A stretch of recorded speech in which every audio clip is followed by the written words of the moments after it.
Hey everyone, welcome to Online Help Guide. Today in this video, I'm going to show you how to log out of Meetup. So without any further ado, let's get started. First of all, open your Meetup application.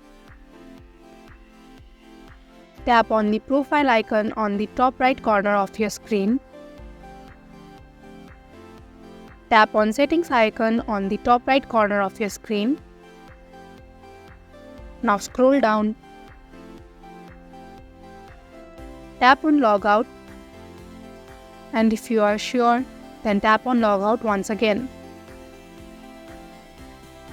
And that is how you can easily log out of Meetup. Thank you for watching Online Help Guide. Hope this video was helpful, and if it was, hit the like button and comment below your feedback and questions. Also, if you are new to our channel, subscribe and hit the bell icon so that you do not miss our upcoming videos.